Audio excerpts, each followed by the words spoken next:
여러분 안녕하세요. 전쌤 간호입니다. 오늘 모의고사 9회 풀이 진행하도록 하겠습니다. 기초 간호학개요 1번 문제입니다. 간호조무사가 신생아실에서 얼굴이 창백하고 우유를 토하는 신생아를 발견하였다. 이때 취해야 할 간호조무사의 조치로 옳은 것은 물었습니다. 답은 3번입니다. 엎드린 자세로 머리를 낮추어 준다 입니다. 자, 우리 신생아실에서 토하는 신생아를 발견했을 때 우리는 신생아 토물이 기도로 넘어가는 것을 방지하기 위해서 머리를 옆으로 돌려주거나 아니면 측위를 취하게 하죠. 그리고 입안에 이물질이 있을 때는 빼주는데요. 토를 계속하고 있을 경우에는 이제 토물이 계속 배출될 때까지 아기를 기도가 막히지 않도록 머리를 낮춰줘야 되겠어요. 자, 특히나 얼굴이 창백하다고 했을 때는 이미 기도로 넘어갔을 수가 있어. 기도로 넘어간 우유까지 뱉어내게 할 수 있는 자세, 바로 하임리히법이죠. 아이 머리를 받쳐주고, 지금 신생아들은 자기 머리를 받치지 못하니까 아기 머리를 턱 아래로 잡아줘야 돼요. 받춘 다음에 그림처럼 머리를 아래로 가게 해서 엎드린 자세로 아기 등을 쳐줍니다. 이게 기도로 들어간 이물질을 배출시키는 하임리히법 되겠어요. 답은 3번이었습니다. 넘어갈게요. 자, 2번 문제에 28일 주기로 규칙적인 월경을 하는 여성의 마지막 월경의 첫날이 3월 1일이었다. 다음 배란일은 언제로 예상되는가? 자, 배란일을 찾을 때는요, 다음 월경 예정일을 먼저 찾으셔야 됩니다. 그리고 마이너스 14일을 해주죠. 답은 3월 15일이 배란일이 되겠습니다. 자, 우리 그림으로 좀 살펴볼게요. 마지막 월경 시작일이 3월 1일이라고 했으니 28일 주기이기 때문에 더하기 28을 해주면 3월 29일이 다음 월경의 시작일이 되겠습니다. 다음 월경 시작 예정일에서 마이너스 14일을 해준 것이 배란 예정일이고요. 사람마다 오차가 있을 수 있기 때문에 배란일에서 플러스 2, 마이너스 2를 해줘라. 그래서 배란 예정일은 마이너스 16일에서 마이너스 12일 사이가 배란 예정일로 볼 수가 있습니다. 자, 주의하실 게 배란 주기가 28일이다 보니까 앞뒤로 14일씩 딱딱 나눠져요. 그러니까 다음 월경 예정일을 구하지 않고 앞에서 그냥 더해버리시는 분들이 있는데, 이렇게 될 경우에는 배란 주기라든지 월경 주기가 30일이다, 32일이다 이런 식으로 좀 어렵게 문제가 나왔을 때는 답이 달라집니다. 무조건 다음 월경 예정일에서 월경 주기가 30일이든 32일이든 간에 다음 월경 예정일에서 마이너스 14를 해줘야 배란 예정일이 나옵니다. 자, 그리고 임신 가능일을 묻는 때가 종종 있죠. 임신 가능일은 우리 정자 생존 기간을 고려를 좀 해야 된다. 정자가 자궁 내부에서 3일을 살 수가 있어요. 그러니까 배란이 되지 않았는데 미리 와서, 정자가 3일 전에 미리 와서 배란되는 걸 기다리고 있다가 수정이 되는 경우가 있기 때문에 앞으로 3일을 더 해주는 거예요. 그래서 마이너스 19일에서 마이너스 12일 사이가 임신 가능일이 되는 거예요. 자, 어떤 분들은 앞뒤로 3일 더한다 해가지고 마이너스 19일에서 뒤로도 3일 더해주는 경우가 있어요. 안 됩니다. 왜냐하면 정자가 먼저 들어와서 3일 기다리다가 배란되는 수가 있지만 뒤로 3일을 여기 뒷부분에서 3일을 더해줘 버리면 난자는 이미 죽었어. 난자는 하루밖에 못 살기 때문에 이미 죽었는데 정자가 그 뒤로 3일 뒤에 들어온다 해서 수정이 될 수가 없어요. 그렇기 때문에 마이너스 19일에서 마이너스 10일 사이 이 앞부분에만 더하기 3일을 해주시면 되는 거예요. 자, 이렇게 생각하기가 굉장히 복잡하고 어려워요. 네, 그렇습니다. 우리는 시험이 임박했기 때문에 자, 이런 경우에는 그냥 외워버립시다. 자, 우리 배란 예정일을 헷갈리지는 않으시겠죠. 다음 월경 예정일에서 마이너스 14일이니까 거기다가 플러스 2 마이너스 해줘라 하는 건데, 우리 임신 가능일은 그냥 외워버립시다. 다음 월경 예정일에서 마이너스 19일에서 마이너스 12일 사이가 임신 가능일이다 라고 그냥 지금은 그렇게 외워버립시다.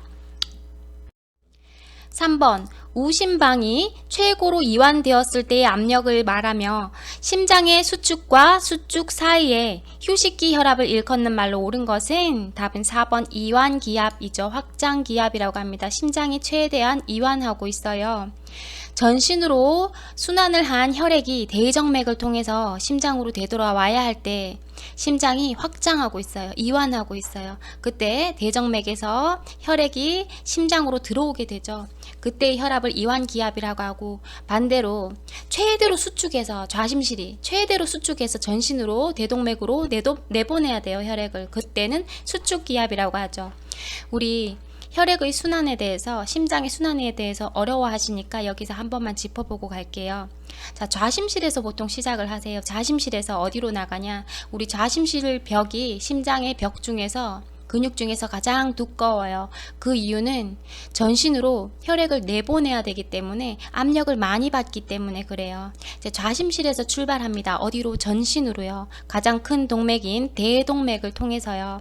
전신으로 왜 가는데요? 혈액이 전신에다가 영양분과 산소를 공급하러 가는 거예요. 그렇기 때문에 이때 시작하는, 우리 좌심실에서 시작하라고 했는데 사실 시작과 끝이 없어요. 계속 순환을 하기 때문에. 근데 우리는 공부하기 쉽게 시작을 해보자는 겁니다. 좌심실에서 전신으로 출발을 합니다. 산소를 듬뿍 실은 혈액을 가지고요. 그렇기 때문에 동맥혈이 되겠죠. 동맥혈을 가지고 대동맥을, 큰 혈관을 통해서 전신으로 가게 돼서 전신에다가 산소를 공급해 주는 거예요. 공급해 주고 산소가 떨어졌을 거야. 산소 포화도가 많이 떨어진 혈액이 정맥혈이죠. 정맥을 통해서 심장으로 다시 돌아와야 돼. 자, 무조건 반대입니다. 좌측에서 나가서 우측으로 들어오고요. 좌심실에서 나가서 방으로 들어오는 거예요. 그래서 좌심실에서 전신으로 나간 혈액이 들어올 때는 대정맥을 거쳐서 우심방으로, 반대편의 방으로 들어오는 겁니다. 그래서 자, 요거 글씨가 빨간색은 동맥혈을 가지고 있는 혈액, 산소를 많이 가지고 있는 혈액, 그리고 파란색 글자는 산소가 없는 정맥혈을 가지고 있는 혈액입니다. 정맥혈. 자, 그렇기 때문에 전신에다가 산소를 줬으니까 파란색 글씨로 바뀌었고, 파란색 글씨를 가진 혈액이 대정맥을 통해서 심장으로 돌아왔어요. 우심방으로 돌아와서 우심실로 뚝 떨어지죠. 자, 이제 이번에는 우심실에서도 나가는데 산소가 없기 때문에 산소를 가지러 가는 거예요. 어디로? 폐로 가죠. 산소가 없기 때문에 폐의 동맥을 거쳐서 나가는데, 폐의 동맥의 경우는 이름은 동맥이지만 정맥혈이 흐른다는 사실이에요. 산소가 없어. 우심실에서 나가기 때문에 동맥인데, 폐로 나가기 때문에 폐동맥인데 산소가 없는 정맥혈이 흐릅니다.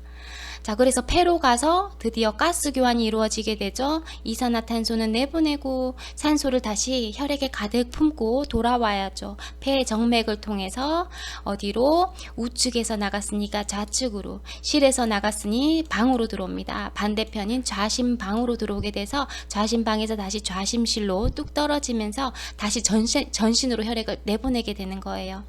자, 이때 좌심실에서 수축하는 혈압을 수축기 혈압, 그리고 혈액이 심장으로 들어올 때 심장이 확장되는 혈압을 이완기압, 확장기압이라고 하는 겁니다. 4번, 소아 천식 환아에 대한 간호로 옳은 것은 답은 1번이죠. 알레르기를 유발시키는 음식과 환경을 피한다 입니다. 자, 천식이라고 하는 것은 알레르기성 질환이죠. 면역이 과잉 반응해서, 과민 반응을 해서 일어나는 질환입니다. 그렇기 때문에 알레르기를 유발시키는 음식과 환경을 피하는 것이 적합한 간호가 되겠습니다. 자, 5번부터 볼게요. 기침 발작 시에는 우리 호흡기계 질환이 있는 환자의 간호를 할 때 적합한 체위는 반자위죠. 반자위, 폐가 확장되는 자세죠. 호흡이 힘든 사람, 산소요법을 받는 사람, 그리고 전신 마취 후에 우리 무기폐를 예방하기 위한 자세도 반자위, 바로 파울러식 체위가 되겠습니다. 그래서 틀렸고, 4번 같은 경우 기침이 심하면 기침 억제제를 투여할 수도 있지만 전반적인 천식 환아의 간호는 아닙니다. 자, 3번에 기도 분비물을 제거하기 위해서 구강으로 수분 섭취를 금지시킨다 라고 했는데 금지가 아니죠. 수분 섭취를 권장하고, 그리고 가습기를 대줘서 가래가 묽게 만들어줘야 배출이 용이하죠. 자, 2번에 100% 산소 흡입은 우리 호흡기계 질환에서 거의 하지 않습니다. 고압산소 치료인데요. 이 고압산소 치료의 경우는 일산화탄소 중독 때나 아니면 우리 감압병 치료 시에 고압산소 치료를 하게 됩니다. 100% 산소 흡입 안 합니다. 넘어갈게요. 5번, 분만 후 6에서 8주간의 산후기를 건강하게 보내기 위해 알아야 할 사항으로 옳은 것은요? 답은 4번입니다. 자, 산 후에도 마찬가지고 수술한 다음에도 마찬가지고 특별한 문제가 없는 한 뭘 해라? 조기 이상을 해줘라. 혈전증 같은 순환기 합병증을 예방하고요. 그리고 근육이 구축되는 것도 예방이 되죠. 자, 1번은 왜 안 되냐? 적색오로는 산육 기간이 끝날 때까지 분비된다 아니죠. 오로는 언제까지? 3주간 분비가 되는데요. 그 중에 적색오로는 분만 후 3일까지 나올 수가 있고 이후 10일까지는 갈색오로 그리고 3주까지는 백색오로가 나올 수가 있습니다. 자, 두 번째 산후통, 후진통이라고도 하고 후빼알이라고도 하죠. 초산부보다 누가? 경산부가 더 심하다. 3번 오로의 냄새가 심하면 뭘 의심한다? 산후 감염을 의심할 수가 있다. 자, 다섯 번째, 회음절개 후 치유를 위해서 할 수 있는 건 뭔가요? 열램프요법하고 좌욕이죠. 자, 그 중에 술용이는 해당되지 않습니다. 배횡와위를 하게 되죠. 배횡와위 자세에서 열램프를 대주거나 아니면 좌욕을 해주는 것이 치유 방법입니다. 6번 심장에 피를 공급하는 관상동맥이 좁아지고 동맥 내에 핏덩어리가 생기거나 동맥이 수축하면 가슴에 통증이 생기는 협심증이 발생할 때 투여하는 혈관 확장제는요. 자, 이거는 지금쯤 다 알고 계셔야 됩니다. 협심증에 투여하는 거 니트로글리세린, 나이트로글리세린이죠. 어디로 주냐? 설하로 주게 됩니다. 자, 나이트로글리세린 몇 가지 우리 기억해야 될 것들이 있어요. 혈관 확장제로서 우리 협심증 치료제로 쓴다. 관상동맥을 확장시키는 거죠. 좁아진 관상동맥을 확장시켜서 심장 근육에다가 산소를 공급하게 하는 거예요. 자, 설하로 복용한다. 너무 중요하죠. 설하가 또 약어로 서브링거라고 해서 SL이라고 하는 것도 기억해 주세요. 우리 애기 새끼손톱만하게 아주 하얗고 작은 알약인데요. 우리 혀 밑에 넣으면 스르르 마시멜로처럼 녹아서 5분 내로 심통이 완화가 됩니다. 자, 그런데 이 나이트로글리세린 차광 보관해야 됩니다. 햇볕을 보게 되면 약효가 사라져요. 변질이 됩니다. 너무도 쉽게 사라져요. 그렇기 때문에 반드시 차광 보관하고 우리 협심증 환자들 가지고 다니죠. 항상 소지하고 다니죠. 언제 어디서 흉통이 올지 모르니까. 자, 그때 금속으로 된 목걸이 같은 곳에 보관을 하고 들고 다닙니다. 내 몸에 항상 가지고 다녀요. 차광 보관해야 됩니다. 자, 앉아서 복용하죠. 이 혈관 확장되다 보니까 갑자기 기립성 저혈압이 올 수가 있습니다. 갑자기 혈관이 늘어나면서 혈압이 떨어질 수가 있기 때문에 반드시 앉아서 복용하고 편안한 자세에서. 그리고 이 나이트로글리세린이 굉장히 좋은 약이에요. 흉통이 그렇게 잘 사라드는 드라마틱한 약인데 이 단점이 내성이 잘 생긴다는 단점이 있어요. 처음에는 한 알만 복용해도 흉통이 완화가 되던 것이 나중에 한 알로 되지 않아서 두 알 복용하고 세 알 복용해야 되고 늘어나지만 내성이 생겨서 복용량이 늘어나지만 또 어쩔 수가 없죠. 자, 우리 니트로글리세린 혈관 확장제다, 설화 복용한다, 차광 보관한다, 내성이 잘 생긴다 라고 하는 거 꼭 기억해 둡니다. 7번 약장에서 별도의 칸막이에 보관하거나 이중 잠금 장치를 필요로 하는 약품끼리 묶인 것은 답은 1번이죠. 극약, 막약, 마약, 아편제제. 자, 아편제제가 아편으로 만든 게 다 마약입니다. 자, 항생제, 썰파제 얘네들은 이중 잠금 장치를 할 필요가 없죠. 자, 썰파제는 항균제 일종입니다. 처음 들어보는 약이라고 해서 조금 우리를 현혹시키려고 붙여놓은 것 같은데 썰파제 현혹되지 마시고 극약, 막약, 아편제제를 선택을 하셨어야 돼요. 8번 당뇨병 교실에서 환자 및 보호자를 대상으로 교육을 진행하려고 한다. 그 교육 내용으로 옳은 것은 답은 4번이죠. 캔디, 초콜릿과 같이 위에서 곧바로 흡수되는 당분은 평상시에는 금지해라. 단 인슐린이라든지 경구용 혈당 강화제를 투여받고 있는 환자들은 저혈당 쇼크가 올 수 있기 때문에 운동을 과하게 하거나 식사를 거른다거나 하면 또 저혈당에 빠지니까 항상 초콜릿, 사탕을 소지하고 다니라고 하죠. 그 외에 평소 때는 어떻게 해라? 금지해라 합니다. 1번부터 보면 1일 총 열량은 환자의 현재 체중이 아니고 표준 체중을 기준으로 결정하게 됩니다. 우리 기초 영양에서 표준 체중을 구하는 방법을 배웠죠. 표준 체중은 내 키에서 신장에서 마이너스 100을 한 다음에 곱하기 0.9를 하면 내 키에 따른 표준 체중이 나오고 그 표준 체중에 따라서 열량을 결정하게 됩니다.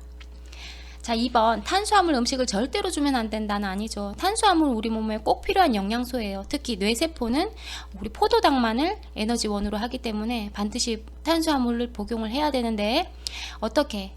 다당류의 형태로 통곡물이라든지 현미를 복용해서 탄수화물을 섭취하도록 합니다.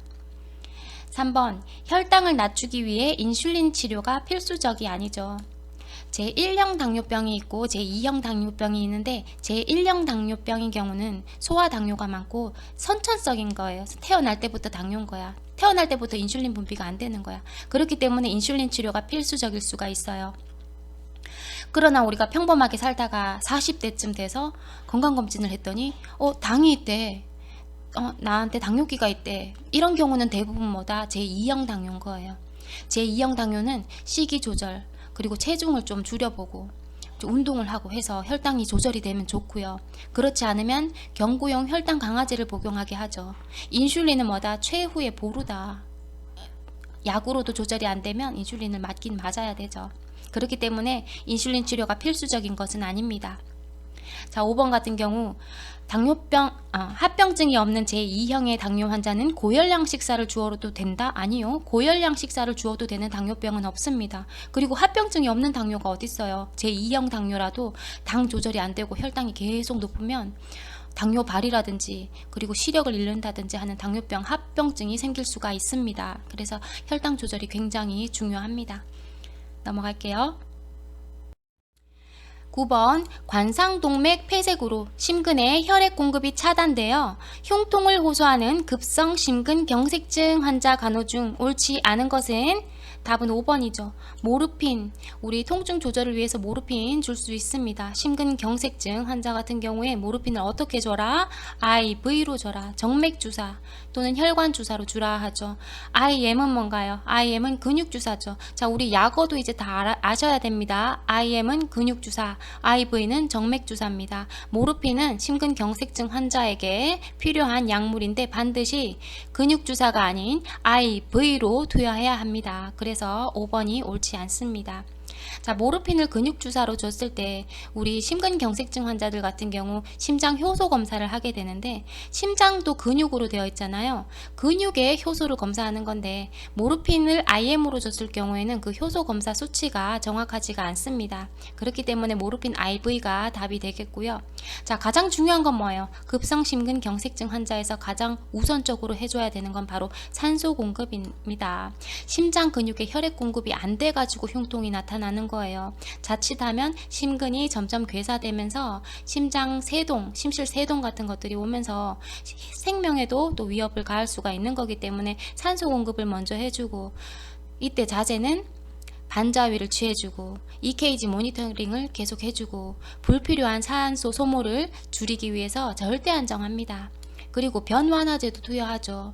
대변 보려고 힘주다가 산소 소모율이 막 커지니까 엉뚱한데 산소가 사용되니까 산소는 오로지 빨리 심장 근육에 갖다 줘야 되기 때문에 변완화제 같은 거 투여할 수 있습니다. 가장 중요한 건 뭐다? 산소 공급이 가장 중요한 치료고요. 자, 여기서 간호가 아닌 것을 물었기 때문에 5번 모르핀이 IM으로 들어간다 해서 틀린 말 넘어갈게요. 10번 실제 질병 치료와는 무관한 약물로 심리적인 효과를 이용하여 증상을 완화시키기 위해 투여하는 약물로 옳은 것은 답은 2번 위약이죠. 거짓 위자입니다. 이 위자가 거짓말약이라는 거예요. 그러나 환자가 이 거짓말약인 걸 알아서는 안 되는 거죠. 왜냐하면 심리적인 효과를 또 봐야 되기 때문에. 수술하고 나온 환자가 진통제를 계속 요구해요. 진통제를 우리가 수액으로도 달고 있고 그리고 주사로도 줬는데도 불구하고 10분도 안 됐는데 계속 진통제를 요구한다. 그러면 이때 플라시보 주세요 라고 위약을 주세요 처방이 내려질 수가 있죠. 자, 이것도 다 간호 기록지에 기록을 해야 됩니다. 위약으로 어떤 약물을 줬는지, 주사약으로 달라고 하니까 환자에게 생리식염수를 2cc, 뭐 IM으로 주사했다, 뭐 이런 거 위약을 기록은 하되 환자가 알아서는 안 된다고 하는 게 거짓말약, 바로 위약 되겠습니다. 11번 어류에서 포유동물에 이르는 척추동물의 적혈구 속에 널리 분포되어 산소를 운반하는 적혈군의 색소 단백질은요. 답은 5번이죠. 헤모글로빈, 철색소. 이 헤모글로빈이 불그스름해서 우리 혈액이 불그스름하게 보이죠. 빨갛게 보이죠. 산소와 친화력이 강해서 산소가 들어오면 산소랑 딱 붙어 먹어서 얘를 산소를 운반하는 기능을 합니다. 적혈구 안에 들었어요. 그래서 적혈구가 산소 운반한다 라고 하죠. 1번의 섬유소원은 피브리노겐이죠. 혈장 단백 성분 중에 하나고요. 우리 혈액의 성분 중에 하나인데 혈장에 들어있어요. 그래서 혈액 응고를 담당하는 또 피브리노겐이라고 하는 성분이 있습니다. 섬유소원. 2번의 혈장은 우리가 혈액을 받아서 혈액을 뽑아서 롱버틀에 담아 두었을 때 시간이 지나면 어떻게 돼요? 응고 성분은 가라앉고 둥둥 뜨는 액체 성분이 있죠. 그 누리끼리한 액체 성분이 뭐다? 혈장인 거죠. 92%가 수분으로 되어 있습니다.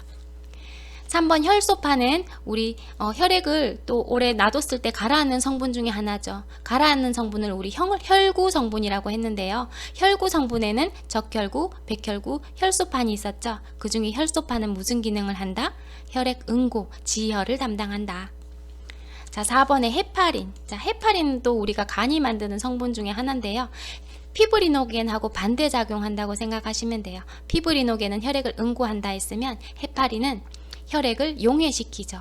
그래서 얘 혈전 용해제로 쓰이죠. 헤파린, 와파린, 쿠마딘 이런 약물 혈전 용해제로 쓰이는 거 뭐한다? 혈액을 굳은 혈액을 용해시키고 지혈을 방해하는 그런 성분도 우리 간이 만들고 있습니다. 12번 대형 교통사고로 인해 다발성 손상 환자가 발생하였다. 병원으로 후송하기 위하여 응급처치의 우선순위를 정하고자 할 때 관찰해야 할 순서. 답은 1번입니다. 의식이 가장 먼저 온다. 우리 반응 확인을 먼저 하게 되죠. 환자가 쓰러져 있는 환자 옆에 가가지고 환자 어깨를 양손으로 양손바닥으로 내리치면서 환자를 깨워보죠. 청각 자극도 이때 같이 줍니다. 소리로 귀 옆에다가 막 불러보는 거예요. 여보세요? 괜찮으세요? 정신 차리세요? 했는데 환자가 반응이 없어.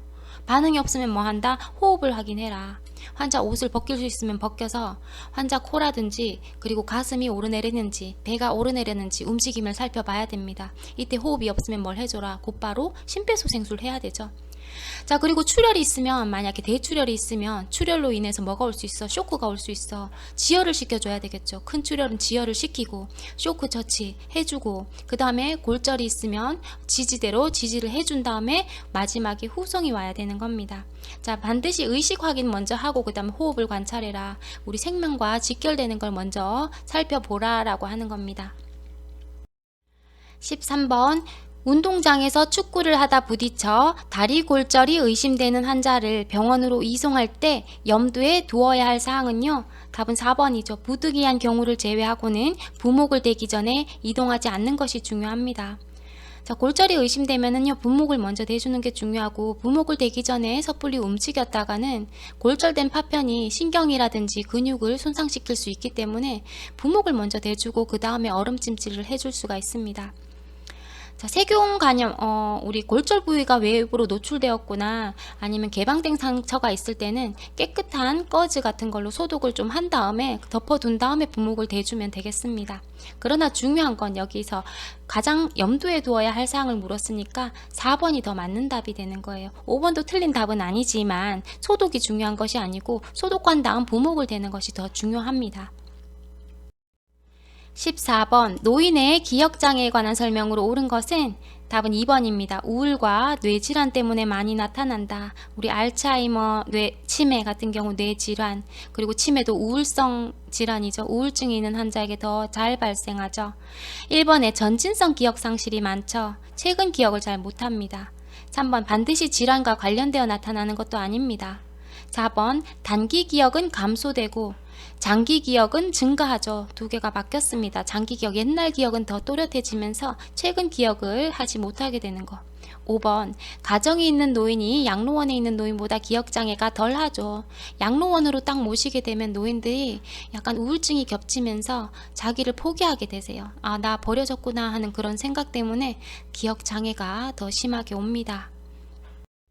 15번 다음의 상황으로 미루어 보아 알 수 있는 것은 구토, 설사 등의 탈수, 25% 이상 혈액의 소실, 전신마취로 인한 혈관 이완, 벌의 쏘임, 다 뭔가요? 쇼크의 원인들 되겠습니다.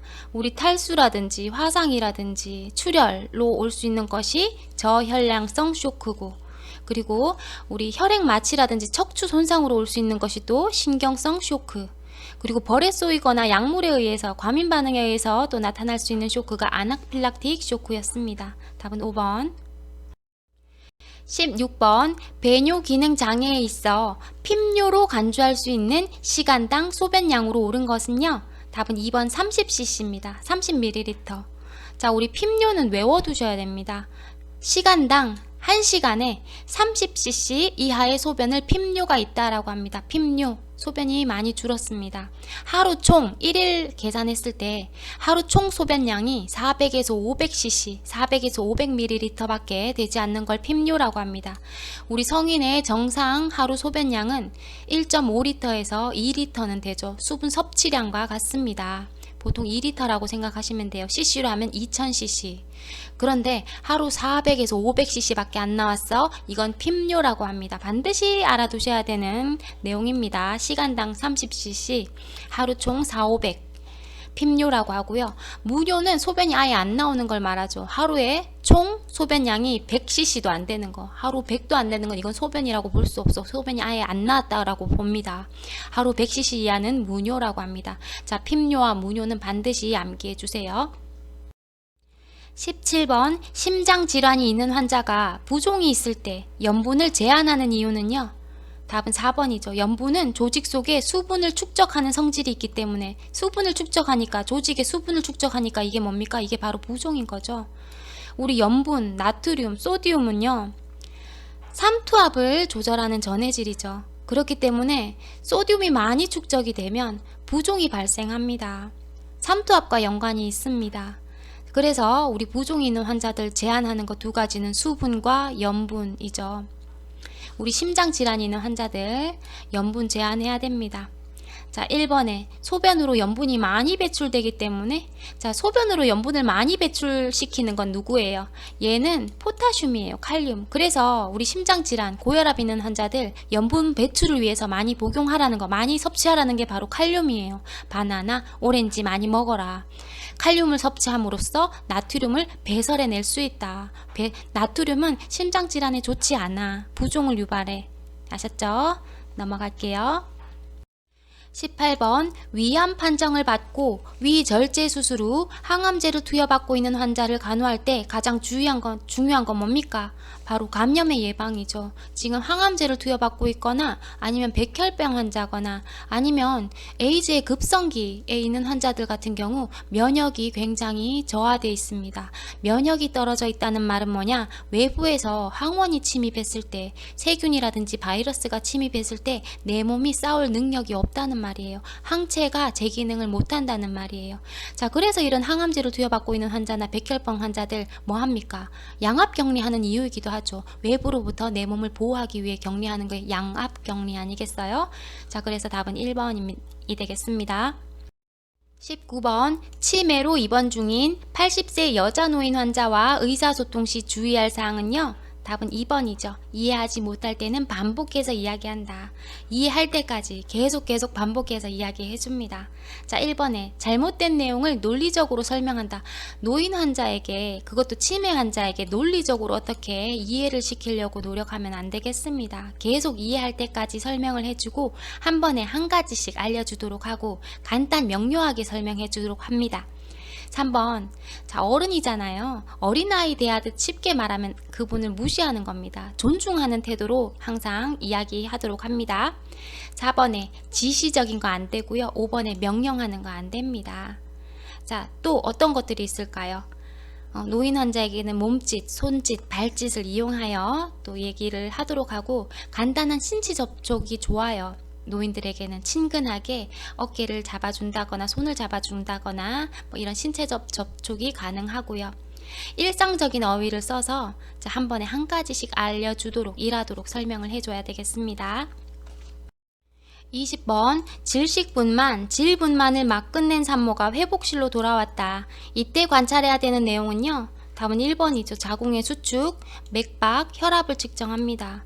자, 우리가 분만하고 나서 한두 시간 내로 출혈의 합병증이 올 수 있기 때문에 출혈이 있는지 우리가 관찰을 해야 되는데, 자궁 저부를 만져보는 거죠. 자궁 저부에 단단한지 배를 만져서 자궁 위치가 어느 정도 있는지, 얼마 정도 단단하게 수축하고 있는지를 보는 겁니다. 만약에 자궁이 물렁물렁해요? 그러면 어마어마한 질출혈이 있을 겁니다. 자, 그때는 맥박이 빨라질 거고 혈압은 너무 낮아서 측정이 안 될 겁니다. 자, 우리 그때 바로 해줘야 되는 체위도 중요했죠. 트렌델렌 보르크 체위라고 해서 하지를 거상하는 체위였어요. 자, 그것과 연관해서 자궁 수축, 우리가 사정하고 맥박과 혈압을 측정하는 겁니다. 21번 현대의 간호가 지향하는 방향으로 옳은 것은요. 자, 현대의 간호하면 뭐다? 전인간호. 답은 4번 되겠습니다. 환자가 가장 중심이 되어야 됩니다. 환자를 인격체로 보는 전인간호가 답이고요. 자, 1번에 질병치료 아니죠. 환자 위주의 간호여야 되고요. 자, 2번에 양심적인 간호는 아닙니다. 우리 간호의 3대 요소라고 해서 기술적 간호, 과학적 간호, 나머지 한 개는 뭐였어요? 바로 사랑이었죠. 자, 4번 빠른 치유를 위한 과학 분야를 도입한 간호보다는 자, 우리 환자를 인격체로 보는 전인 간호가 더 우선시되어야 됩니다. 5번 의료인의 업무를 줄이는 간호도 아니고요. 누가 우선이다? 환자가 우선이다. 22번 인간의 성격을 구성하는 세 가지 요소를 이드, 자아, 초자아로 설명한 이론가는 3번 프로이트입니다. 자, 우리가 찍어도 책에서 본 걸 찍으세요. 히포크라테스, 존슨 이런 사람 찍지 마시고요.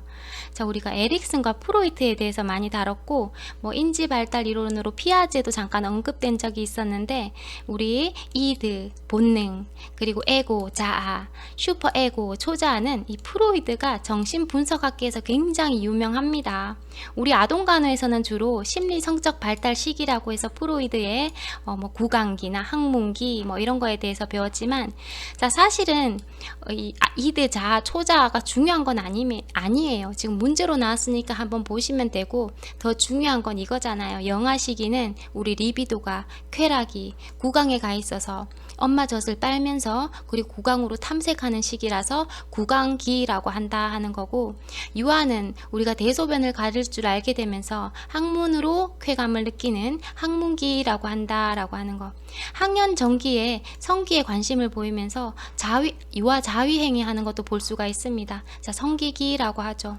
자, 학년기 초등학생이 되면서 또래 집단과의 관계가 원활해지면서 잠시 성적인 관심이 잠복기에 들어가게 됩니다.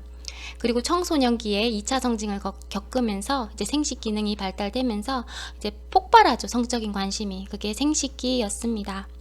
자, 요 순서가 중요한 거고요. 지금 문제가 이드, 자아, 초자아가 나왔으니까 우리 요번 문제로 봐서 아, 이거 프로이도가 말한 그런 개념이구나 라고 생각하시고 넘어가시면 되겠습니다.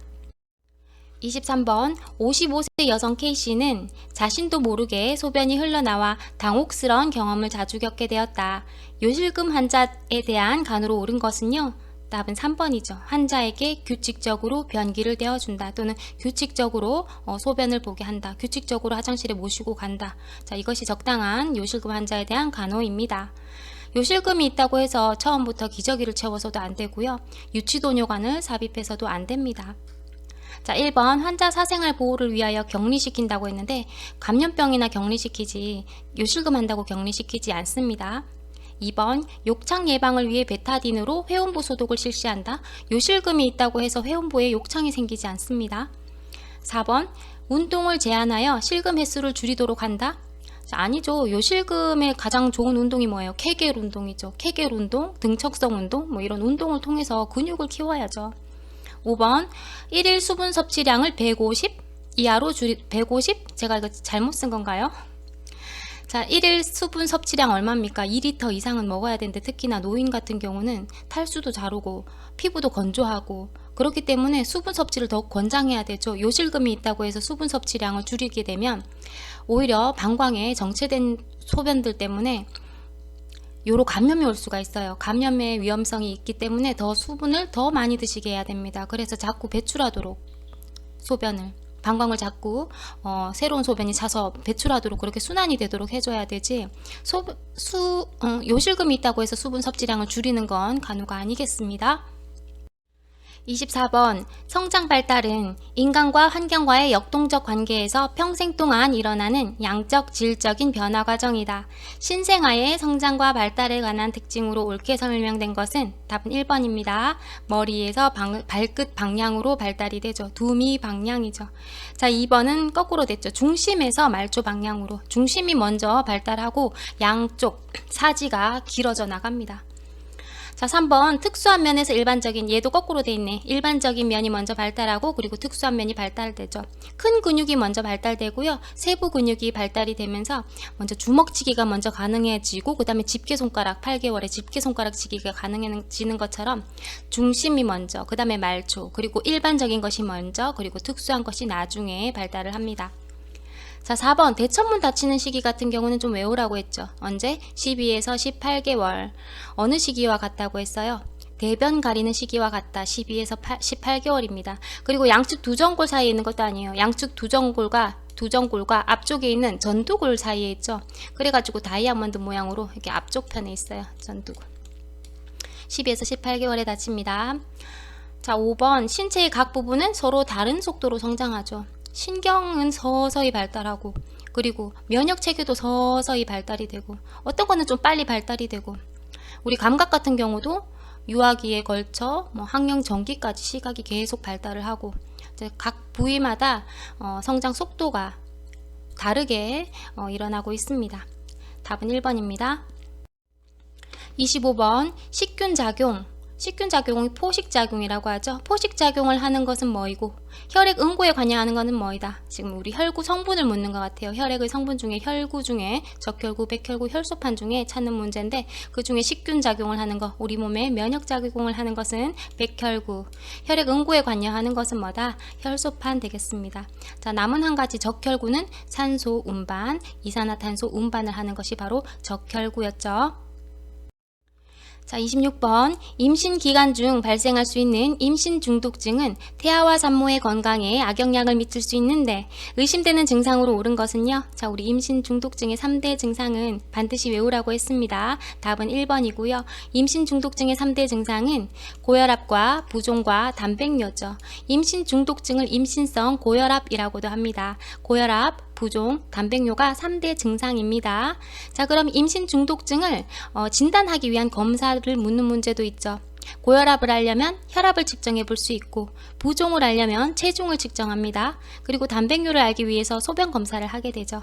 그래서 임신 중독증 진단 검사는 혈압 측정, 체중 측정, 소변 검사를 해볼 수가 있다. 27번 승모판, 삼천판 등 심장, 심실과 심방을 나누는 판막의 역할로 옳은 것은요. 답은 혈액의 역류를 방지한다. 자, 판막, 우리 몸에 판막이 몇 개 있어요. 정맥혈관에는 무수히 많이 있고 림프관에도 있고 그리고 우리 회맹판막이라고 해서 회장과 맹장, 소장에서 대장으로 넘어가는 그 길에 판막이 있어요. 우리 몸의 모든 판막은요. 역류를 방지하는 거예요. 뭔가 거꾸로 가는 걸 방지하는 거죠. 자, 우리 심장에는 4개의 판막이 있어요. 무려. 자, 그림이 있는데요. 우리 이쪽이 우측 심장, 이쪽이 좌측 심장이죠. 우측에는 파란 피가 흐르고 정맥혈이 흐르고 좌측에는 좌심방과 좌심실에는 동맥혈이 흐릅니다. 그래서 색깔이 이렇죠. 자, 판막이 어디 있냐면 색깔을 다르게 표시해 보면 자, 여기 우심방과 우심실 사이에 오른쪽이죠. 세 글자죠. 삼천판이 있습니다. 자, 그리고 여기 얘는 좌심방과 좌심실 사이에 왼쪽 심장에는 왼쪽 두 글자죠. 이천판이 있고요. 이천판을 또 승모판이라고도 합니다. 자, 그리고 우심실에서 나가는 혈관 뭐예요? 폐동맥이죠. 폐동맥 입구에 폐동맥 판막이 있고요. 자, 그리고 좌심실에서 나가는 대동맥 입구에 대동맥 판막이 있습니다. 자, 이렇게 우측에는 삼천판과 폐동맥 판막이, 좌측에는 이천판과 대동맥 판막이 있습니다. 이 4개의 판막은 혈액의 역류를 방지하는 역할을 한다. 28번 신생아의 생리적 체중 감소는 괄호 넣기네요. 며칠부터 시작하냐? 3, 4일부터 시작하죠. 생후 3, 4일부터 아기가 체중이 막 감소해. 체중이 언제 얼마까지? 5에서 10%까지. 답은 2번입니다. 자, 생리적 체중 감소는 걱정할 게 아니죠. 애기들 다 체중 감소를 겪습니다. 태어날 때 3.3kg로 태어났는데 일주일 뒤에 애기 검진하러 병원 가거든요. 병원에 가서 체중을 쟀더니 2.9kg야? 몸무게가 빠졌네 해서 걱정할 게 아니라는 거죠. 생리적 체중 감소가 있을 수가 있다라고 하는 거예요. 10%까지는 괜찮다. 자, 그러면 왜 3, 4일 이후부터 체중 감소가 일어나냐? 자, 태어날 때 엄마한테 받았던 태반으로 받았던 탯줄로 받았던 호르몬이 이제 3, 4일부터는 애기들이 다 소모를 해서 감소되기 시작합니다. 그리고 애기가 태어나자마자 잘 빠냐? 아닙니다. 애기가 태어나자마자 계속 빠는 연습을 하고 있다가 이제 차츰차츰 먹는 양이 늘어나는 거예요. 그러니까 먹는 양이 부실해. 잘 못 빨아. 그런데 배설량은 어때요? 배설은 계속되죠. 그러니까 배설량이 먹는 양보다 많으니까 또 애기에게 체중 감소가 일어날 수가 있다. 그러나 걱정할 거 없다. 나중에 되면 또 포동포동 살이 찌기 시작합니다. 자, 29번 병동에서 근무하는 간호조무사의 기본적인 직업 태도는요. 답은 상냥하고 품위 있는 태도를 보인다. 자, 엄격한 태도 아니죠. 2번 환자와 친하게 지낼 필요가 없습니다. 공과 사를 잘 구분해야 됩니다. 자, 비밀 없이 지내는 것도 아니고. 4번 노인 환자에게 친근감을 갖도록 할머니, 할아버지, 어머니라고 부르시면 안 됩니다. 5번 환자 보호자의 요구를 무조건 들어주면 안 됩니다. 30번도 간호관리 문제네요. 간호조무사가 직업인으로서 갖춰야 할 조건으로 옳은 것은요. 답은 4번입니다. 스스로 행동을 규율하는 윤리 강령을 가져야 한다. 자, 1번에 우리는 이타적 동기로 독지가적인 자원봉사하려고 지금 간호조무사 자격증을 따려고 하는 거 아닙니다. 자, 우리도 월급 받고 일합니다. 무슨 봉사입니까? 2번 통제적인 조직체계를 통해 통제적인 조직체계도 아니에요. 좀 개방적으로 우리 조직도 다른 타 직업과의 교류를 통해 가지고 발전을 해야지 통제적인 조직체계 이런 거는 답이 될 수 없습니다. 3번에 직업에 대해 끊임없이 일어나는 개인적 요구에 대비해야 된다. 개인적 요구라기보다는 좀 사회적 요구가 되지 않을까요? 5번 지식과 기술 및 능력 향상을 위해 이론 교육이 아니고 우리는 실무 교육이 중요합니다. 매사 환자를 대하고 그리고 뭔가 업무적으로 기술을 계속해서 사용하기 때문에 이론 교육보다는 실무 교육을 중심적으로 지속적으로 받아야 되겠습니다. 31번 간호조무사가 환자 개인 문제의 비밀 보장을 위해서 지켜야 할 태도로 옳은 것은요. 답은 2번이죠. 비밀은 절대 보장되도록 노력한다. 의료법 제33조 비밀 누설 금지 조항이 있습니다. 32번 침은 각종 침구를 사용하여 인체의 일정 부위를 자극하고 각종 조작 방법을 운용해서 경기를 돌발시킴으로써 생체의 기능을 조절하고 질병을 치료한다. 침요법의 적응증을 묻습니다. 답은 5번인데요. 이 문제가 썩 좋지는 못합니다. 일단 제가 적응증을 찾으라고 하는 문제는 금기증을 지우라고 했어요.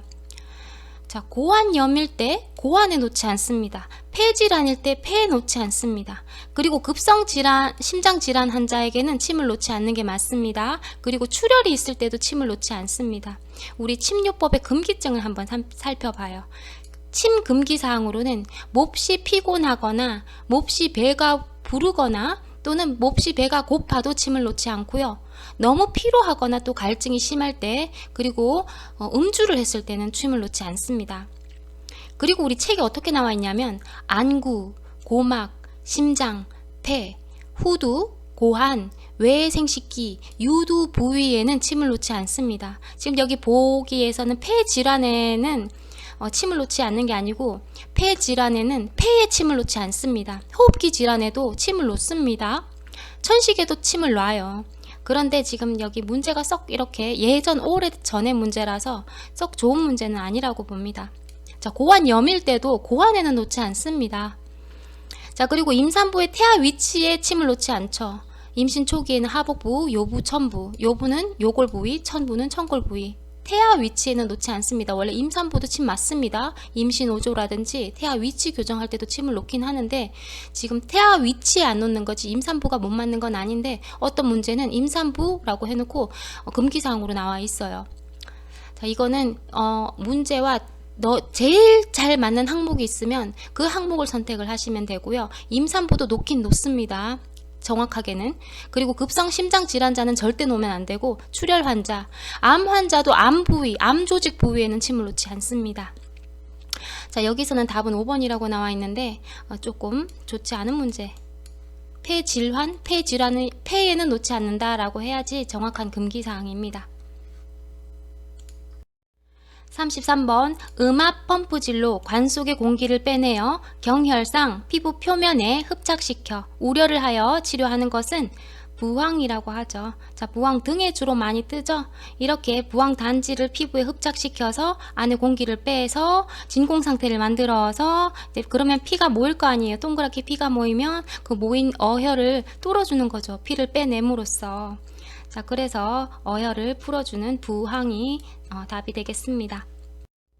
34번 구강 질환을 관리함에 있어 가장 기본이 되는 요소로 옳은 것은, 자, 1번에 구강의 질환 조기 발견 조기 치료도 맞아.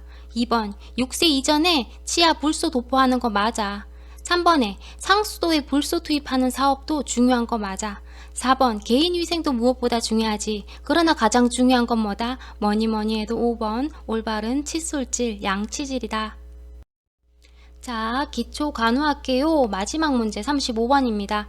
구강 문제를 초래할 위험성이 높은 대상자는 답은 1번이죠. 무의식 환자. 자, 나머지 복막염 환자, 방광염 환자, 피부병 환자, 위염 환자 혼자 양치 못해요? 혼자 양치할 수 있습니다. 자, 우리 무의식 환자는 혼자 양치할 수 없기 때문에 우리가 특수 구강간호 대상자라고 합니다. 우리가 구강간호를 해줘야 돼요. 간호조무사가 구강간호를 해줘야 되는 대상자로는 무의식 환자, 편마비 환자, 안면마비 환자, 장기간 금식 환자도 해당합니다. 그리고 뭔가 튜브를 가지고 있는 환자들 있죠? 산소요법을 받고 있는 환자, 기관 내 삽관 환자, 비위관을 가지고 있는 대상자도 모두 특수구강간호 대상자로 구강 문제를 초래할 위험성이 높은 대상자들입니다.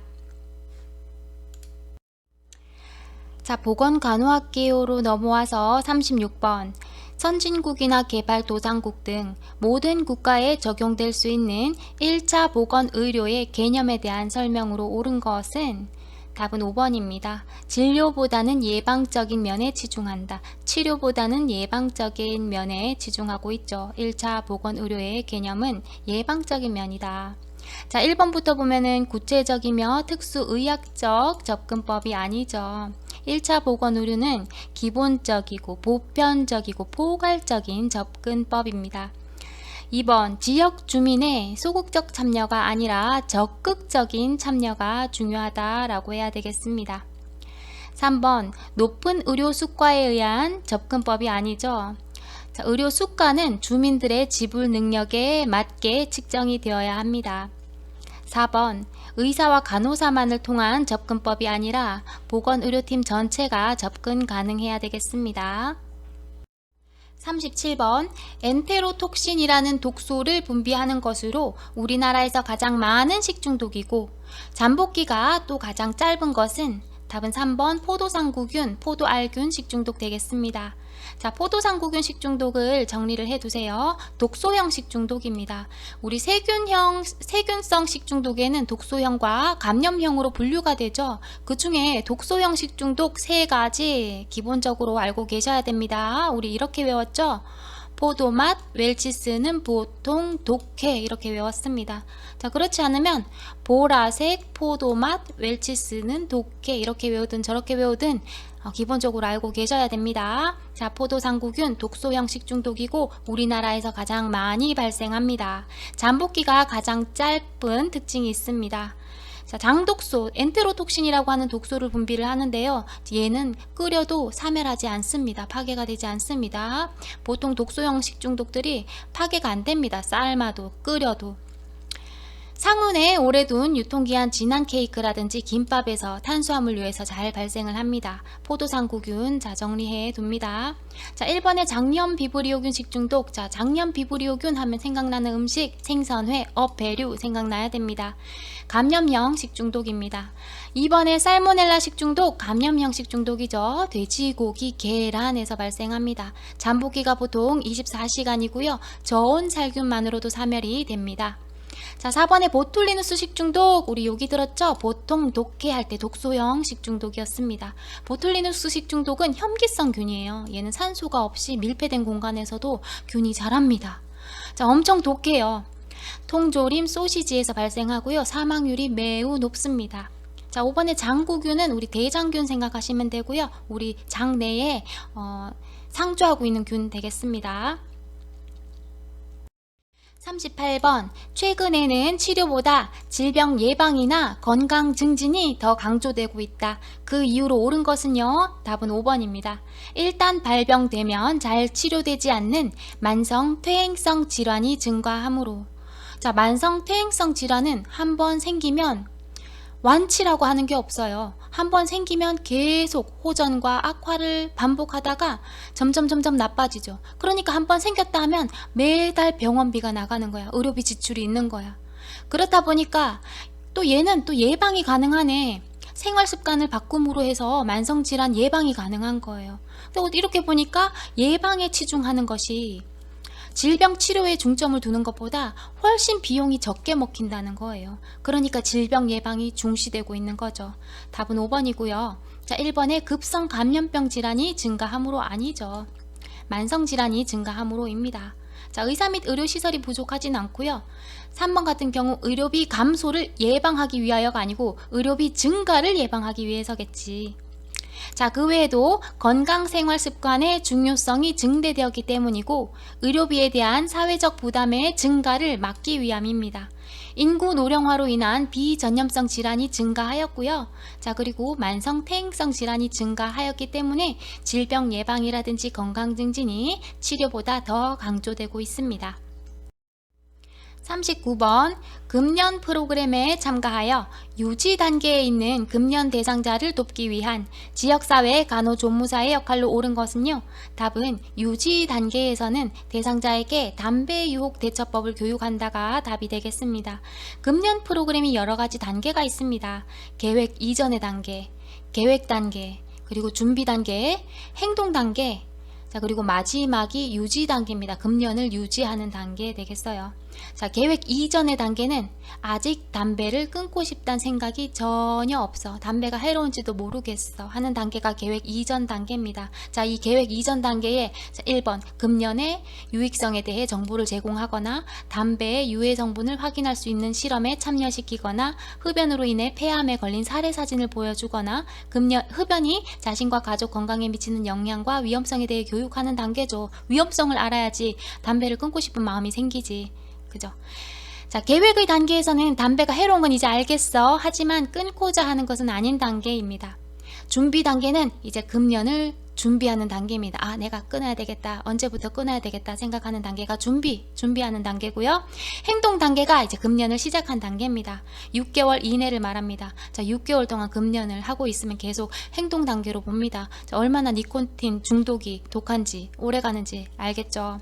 6개월 이상은 돼야지 유지 단계라고 봅니다. 금연한 지 6개월 이상 되는 단계 되겠어요. 자, 이때 어떤 교육을 할 수 있냐? 대상자에게 담배 유혹 대처법을 교육하는 거죠. 여러 가지 유혹이 있을 거예요. 주위에서 또 피워대거나 아니면 스트레스 받거나 뭐 하는 상황이 생기면 담배를 또 피고 싶다는 생각이 드니까 담배 유혹을 대처하는 방법을 교육하는 것이 바로 유지 단계에 해당한다 라고 합니다. 40번, 작업 환경 관리는 근로자들이 작업을 수행하고 근무를 하고 있는 장소에 대한 환경 관리로서 직업병, 산업재해, 산업피로 예방에 그 목적을 두고 있다. 그 예방 대책으로 옳은 것은요.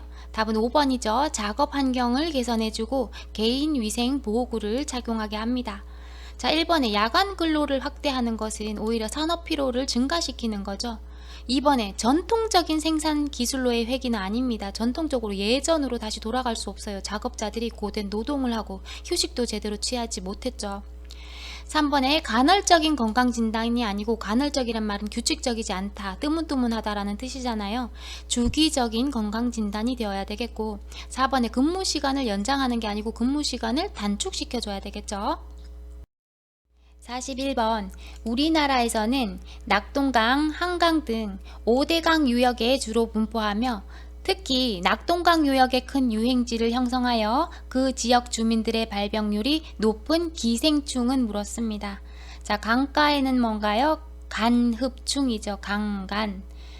자, 간흡충은요, 강가에서 발생을 하고요. 쇠우렁이, 민물고기가 숙주가 되겠습니다. 우리 쇠우렁이, 그리고 민물고기는 강에 살죠. 그러니까 뭐 따로 안 외우셔도 되고, 강가에는 간흡충이 생긴다. 강간, 이렇게 외웁니다. 그러면 산폐 이렇게 외워야 되죠. 산간지방에 폐흡충증이 발생을 하고요. 산간지방 우리 산기슭의 계곡에 보면 다슬기가 있고 또 가재도 있죠. 바위 들어보면 다슬기, 가재가 폐흡충증의 숙주들 되겠습니다. 자, 우리 무구조충 하면 쇠고기예요. 입이 없어요. 무구, 입이 없는 조충은 쇠고기, 입이 있는 갈고리촌충은 돼지고기. 덜 익힌 거죠. 42번 물의 자정작용은 하천의 흐름이 빠를 때, 물의 양이 많을 때 잘 일어난다. 오염된 물의 정화 방법끼리 묶인 것은요? 답은 1번입니다. 여과, 침전, 산화입니다. 자, 일단 반려는 아니죠. 반려를 다 지우면 이렇게 속어법으로도 풀 수가 있습니다. 반려는 막걸리를 반려시키고 청국장을 반려시키고, 그죠? 뭔가 효모를 만들어내는 게 반려입니다. 자, 환원은 뭐냐면 산소를 뺏어가는 거예요. 산화의 반대말입니다. 또 환원도 해당하지 않죠. 자, 소독은요, 자정작용, 물이 스스로 하는 작용이 아니고 뭔가 외부에서 해주는 거기 때문에 자정작용이라고 볼 수가 없어요. 자, 물의 자정작용 그 외에도 희석, 침전, 흡착, 산화, 여과, 확산, 분해 등이 물의 자정작용에 해당합니다. 43번 1차 보건의료사업은 지역사회가 가지고 있는 건강문제와 이 문제를 규정하고 관리하는 방법을 교육하는 것을 내용으로 한다. 1차 보건의료사업 추진 시 지켜야 할 기본 원칙끼리 나열된 것은 답은 4번 지역 주민의 참여 그리고 지불 부담 능력입니다. 자, 기본 원칙 4가지 있죠. 지역 주민의 적극적인 참여가 무엇보다 중요하고요. 그리고 지불 부담 능력에 맞는 수가가 적용이 되어야 되겠습니다. 그리고 접근성이 용이해야 돼요. 시간적으로나 지리적으로나 경제적으로나 누구나 쉽게 이용할 수 있어야 되겠습니다. 마지막은 수용 가능성입니다. 지역사회가 쉽게 받아들일 수 있는 방법으로 사업을 제공해야 한다는 것입니다. 44번 오염된 물이나 음료수 등을 마심으로써 물속에 들어있던 병균이 사람의 몸속에 들어와 발생하는 수인성 감염병 유행의 특성으로 옳은 것은 물었습니다. 답은 5번입니다. 일반적으로 성별, 연령별 발생률의 차이가 없습니다. 그 오염된 물을 마신 사람들이 성별이라든지 연령별의 차이 없이 그냥 다 발생하는 거예요. 물을 마셨으면 발생을 하는 거예요. 자, 1번의 환자 발생이 동시에 폭발적으로 일어납니다. 일률적이 아니고. 2번 대체로 치명률이 낮은 편입니다. 이완율도 낮고 2차 감염도 낮고 사망률도 낮은 편입니다. 3번 동절기에 많지 않죠. 고온, 다습한 여름철에 많이 발생하고요. 자, 앞에서도 말했지만 이완율과 치명률은 낮은 편입니다. 자, 우리 수인성 감염병 어떤 것들이 있어요? 콜레라, 장티푸스, 파라티푸스, 세균성 이질 이런 것들이 수인성 전염병이죠. 넘어가겠습니다. 45번 세계보건기구는 WHO는 국제보건활동에 대한 지휘 조정기구죠. 국제보건의료사업의 지도, 조정, 연구를 통한 질병 없는 세계를 구현하는 것을 목적으로 하고 있다. 우리나라가 속해 있는 세계보건기구 지역사무소가 위치한 곳은 우리나라는 서태평양 지역사무소에 속합니다. 자, 필리핀의 마닐라에 위치하고 있어요. 자, 우리 세계보건기구 WHO의 본부 어디 있는지 알아야 되죠. 스위스 제네바에 본부가 있다. 자, 우리 한국은요 서태평양 지역사무소에 속하고요. 서태평양 지역사무소는 필리핀 마닐라에 위치하고 있습니다. 자, 우리 북한도 좀 알아둘까요? 자, 북한은 동남아 지역사무소에 속합니다. 인도 뉴델리에 위치하고 있습니다. 46번 국가나 지역사회의 건강상태 및 보건사업 수준률을 평가할 때 가장 대표적인 지표로 옳은 것은 물었습니다. 답은 1번 영아 사망률이죠. 자, 우리 영아 사망률이 국가나 지역사회 보건 수준을 나타내는 대표적인 지표입니다. 자, 외워두세요. 영아 사망률입니다. 영아 사망률은요, 그 해에 태어난 총 출생아 수 분의 그 해에 12개월 이내에 사망한 영아 수를 말합니다. 자, 영아는 생후 1년까지를 영아라고 하고요. 1년 이후로 넘어가면 유아가 되는 거죠. 유아의 사망의 사망률 1위는 사고예요. 그렇기 때문에 건강 상태라든지 보건사업 수준과는 관계가 없잖아요. 영아 같은 경우는, 영아 사망률 같은 경우는 모자 보건 수준이나 환경 위생에 따라서 수준이 높아질수록 사망률이 현저하게 감소합니다. 그래서 통계적으로 유의성이 있다고 보고요. 생활 수준을 반영하는 가장 대표적인 지표가 뭐다? 영아 사망률이다 라고 하는 겁니다. 47번 보건교육을 할 때 실제 물건이나 자료를 이용하기 때문에 동기 유발이 용이하고 학습 목표 도달이 쉬운 시범의 장점으로 옳은 것을 냈습니다. 시범의 장점이 문제 두 가지가 먼저 나와 있네요. 흥미와 동기 유발이 용이하다. 학습 목표 도달이 쉬운 게 또 시범의 장점이죠. 나머지 한 가지는 뭐다? 실무에 적용이 용이하다 라고 하는 거죠. 자, 시범의 장점 한 번 더 읽어볼게요. 흥미와 동기 유발이 용이하고요. 학습 목표 도달이 쉽다. 배운 내용을 실무에 적용하기가 쉽습니다. 우리 실제적인 물건으로 교육을 받았기 때문에 실무에 가서 적용하기가 쉽습니다.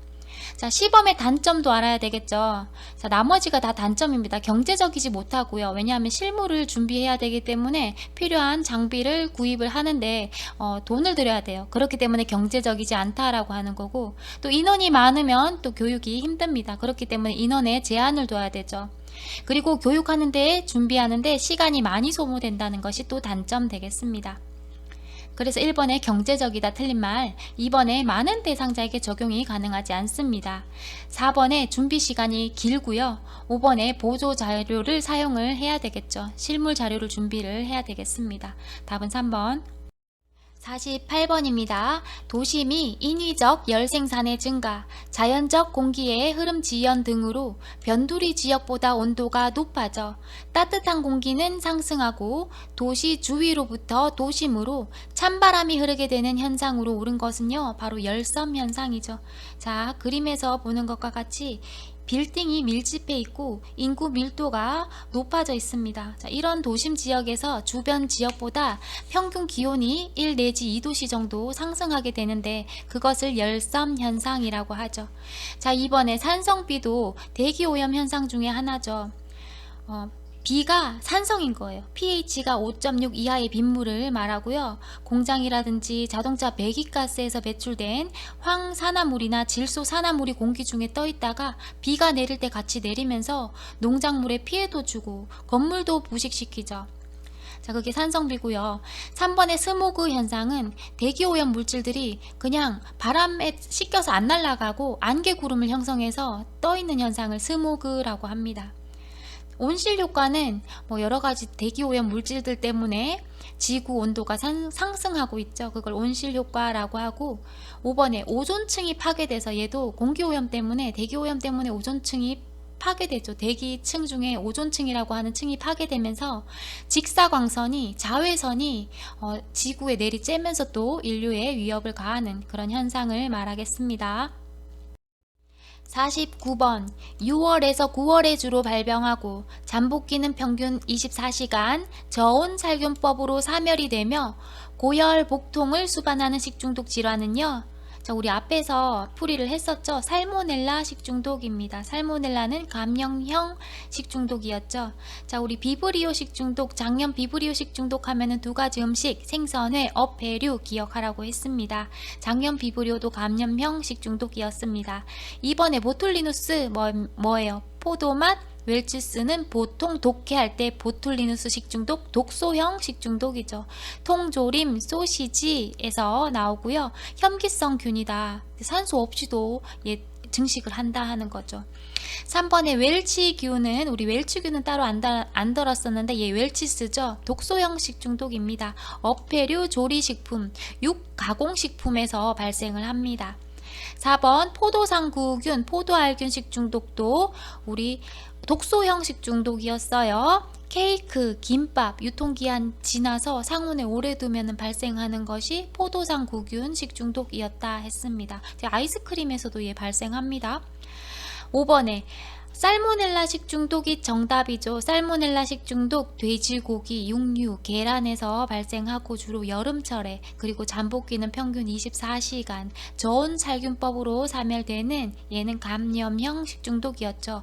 사실은 포도상구균 식중독이 우리나라에서 가장 많이 발생한다고 교과서에 나와 있는데 실제로는요, 살모넬라 식중독도 삐까빼까해요. 살모넬라 식중독이 더 많이 발생되고 있습니다. 자, 우리 교과서대로 하면 포도상구균이 우리나라에서 가장 많이 발생한다 하는데 살모넬라 식중독도 많이 발생한다, 알아두세요. 자, 보건간호학 마지막 문제 50번. 인간의 체온 조절에 중요한 영향을 미치는 온열 요소로 옳은 것은요, 답은 습도 되겠습니다. 자, 우리 기후의 3대 요소는 기온, 기습, 기류죠. 자, 그리고 온열 요소에는 이 기후 3대 요소에다가 복사열까지 더해진 온열 요소에는 기온, 기습, 기류, 복사열이 있습니다. 답은 습도 되겠습니다. 자, 수고하셨습니다.